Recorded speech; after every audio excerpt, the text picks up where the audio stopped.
Hjónin Kristín Baldvinsdóttir og Guðmundur Ólafur Gunnarsson hafa stofnað félagið Vinir Kambódíu.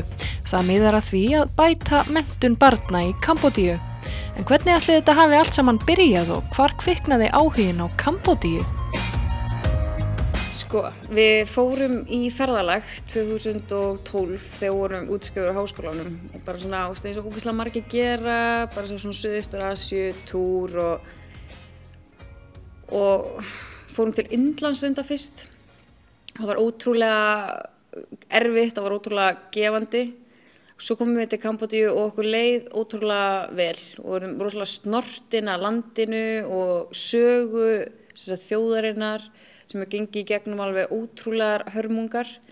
Okkur leið vel, okkur fannst við vera velkomin.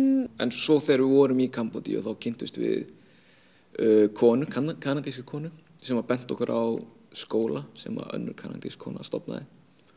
Og við vorum rosa spennt, en við vorum samt búin að ákveða að halda áfram ferðalaginu.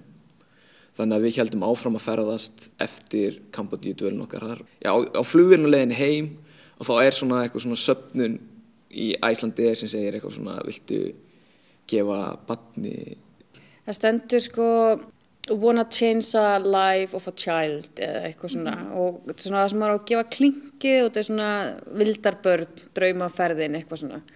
Og þetta fór svo öfugt í mig að hvernig við getum breytt lífi barns með að senda það í Disneyland að því að við höfum í rauninni upplifað alveg freka fáránlegar aðstæður. Til og með vorum við í Indlandi, sátum í einhverju svona garði og þetta er svona freka flott, bara svona almenningsgarður og kemur til okkar lítið barn sem er kannski svona 5 ára og hann í svona skyrtu sem er fráhneppt og svo tekur hann svona skyrtuna svona til hliðar og að betla og hann með svona graftakíli hérna og það svona stærði epli og það svona rautt og þrúti og það lekur úr því og hann alveg svona, hann sýnir okkur kílið og ég hugsaði bara, þetta að fara að springa, barnið að fara að deyja, skilur, og hann gerir þetta og auðvitað náttúrulega, þetta hefur miklu áhrif og hann bara 5 ára og hann veit það alveg og við gefum honum eitthvað að borða eitthvað svona og svo segjum við svona, heyrðu, megum við taka mynda þér og hann ótrúlega glaður kemur en passar og setur skyrtuna alveg fyrir, skiluru, en svo bara heldur hann áfram, sér hvítt fólk og upp með skyrtuna og hugsaðum bara, við getum breytt lífið þessa barns með því að gefa honum að borða eða koma honum fyrir einhverstað. Við breytum ekki mannslífi með að senda það í Disneyland eða eitthvað svona og þetta fór ótrúlega öfugt í okkur og við erum gett svona reið, við fengum ótrúlega svona kallað öfugt menningarsjokk þegar maður bara svona einhvern veginn hafnar svona vestrænu menningunni eftir að vera búin að sjá hvað hlutirnir eru ótrúlega mikið öðruvísi annars staðar og við vorum eiginlega bara eftir viku, vorum búin að ákveða að fara út aftur. Kaupa okkur ferð til Kambódíu. Höfðum samband við hana skóla. Og þeir vildu bara endilega fá okkur. Kristín og Óli fóru svo aftur út í september 2013. Óli starfaði sem kennari í skólanum og Kristín hafði umsjón með sjálfboðaliðum. Dvölin sem átti upphaflega að vera 3 mánuðir var það 7 mánuðum. Eftir þessa dvöl komu þau heim til Íslands og nýttu tækifærið og giftu sig. Og allir fóru að spyrja foreldra okkar og við vorum ekki heima og hvað vil ég að fá í brúðgjöf og þau voru bara, þau örugglega ekki neitt og eitthvað. Svo bentur okkur á að við myndum líklega að fá fullt af drasli ef við myndum ekki láta fólk, segja fólk hvað við myndum fá.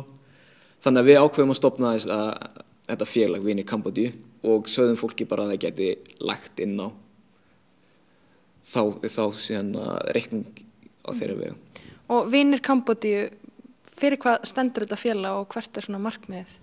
Sko, í stofnskýrslu félagsins stendur að Vinir Kambódíu félag sem vinnur á því að auka menntun barna í Kambódíu. Þannig þetta rosalega svona með opið, skilgreiningin mjög opin, stjórn félagsins sem erum við og mamma, sem sagt velu verkefni sem peningarnir renna í og en sem sagt þetta eyrnamerkt menntun í Kambódíu.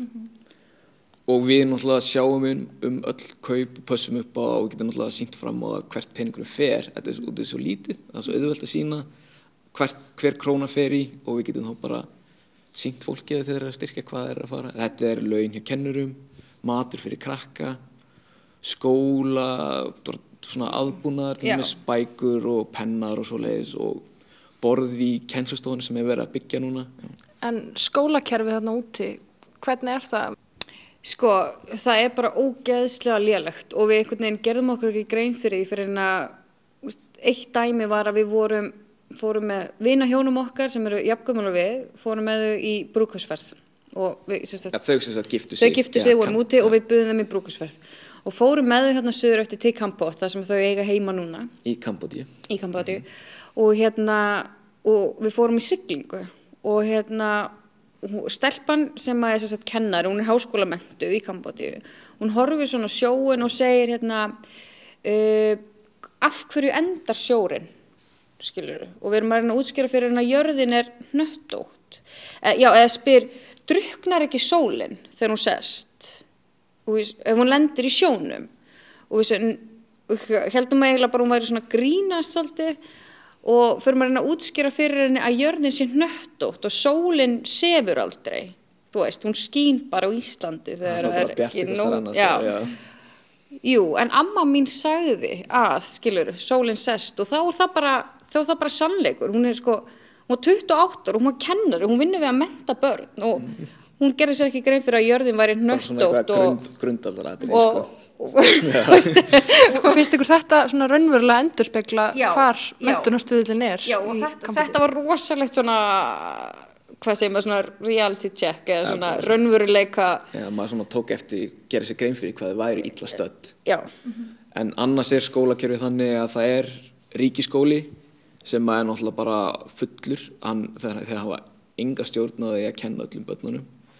Að hluta til út af því að vantar heila kynslóð inn í landið. Það sem sagt kynslóðin sem var í kringum stríðið. Já, sem það fætt frá 1970 til 80. Já, eitthvað. Þannig að hana vantar alveg, þannig að það eru fáir kennarar, mjög illa menntaðir kennarar og börn fá sirka 3 tíma á dag í skóla. Já, í skólastofu af svona 60-70 barn á kennara og eitt, stofnun sem við unnum fyrir síðast, eitt af þeirra verkefnum að senda verst stöddu börnin okkar í almenningsskóla á móti því sem þau eru hjá okkur, þannig að þau fara fyrir hádegi í almenningsskóla og koma svo til okkar eftir hádegi og við erum að borga svona cirka $10 með hverju barni á mánuði sem kannski 1/3 af fjölskyldutekjum hvers heimilis, þannig að fólk hefur bara ekki tök á að senda börnin sín í skóla og þar að auki fastu kostnaður mútur til kennarans af því að þá fá börnin okkar að setja fremst eða þá fá það að setja inn í kennslustofunni, þú þarfst að múta kennaranum sérstaklega til þess að fá börnin til þess að setja inn í kennslustofunni, þannig að örugglega helmingurinn af öllum börnunum hann að fá í raun og enga menntun. Nei. Hvað það sem keyrir ykkur áfram? Hvað svona drífur ykkur áfram í að vilja hjálpa þessu fólki þarna í þessu landi? Ævintýraþrá.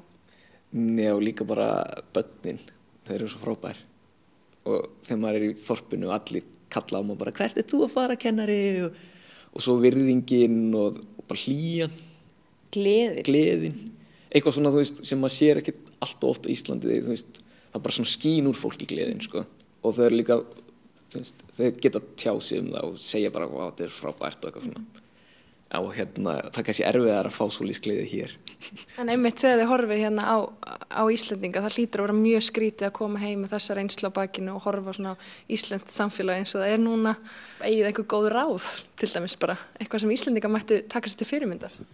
Mér fannst kannski ekki beint ráðlegging, en mér fannst eins og allir ættu að fara bara til Indlands eða eitthvað og bara komast að því hvernig lífið fyrir utan Ísland og aðeins að sprengja þessa sápukúlu sem við búum í. Út af því að hún svo sannarlega til staðar og við viljum helst ekki sprengja hana, held ég. Ég held að við ættum bara að pínu að njóta, staldra eins við og kannski gíra pínu niður í efnahagskapphlaupinu og horfa bara það sem við eigum og njóta í staðan fyrir þess að vera einblína á það sem við eigum ekki. En fyrir það sem vilja leggja vinum Kambódíu lið, hvernig ber það að segja? Fyrir þá sem hafa áhuga að koma í sjálfboðaliða starf, þá ekkert mál að senda okkur tölvupóst. Við erum með Facebook síðu sem þá bara Vinir Kambódíu og það eru upplýsingar e-mailin hjá okkur og svoleiðis og ef ykkur langar að styrkja fjárhagslega þá eru líka upplýsingar bankanúmer inn á síðunni. Kristín og Óli fluttu aftur til Kambódíu 15. ágúst síðastliðinn þar sem þau munu búa næstu mánuði eða ár. Þar munu þau á samt kambódískum vinahjónum sínum vinna að því að koma á fót skóla í bænum Kampot í suður Kambódíu. Þau munu vinna náið bæði með heimamönnum og erlendum sjálfboðaliðum og reyna þannig að bæta menntun barna á svæðinu sem eins og áður hefur framkomið megin markmið félagsins Vinir Kambódíu.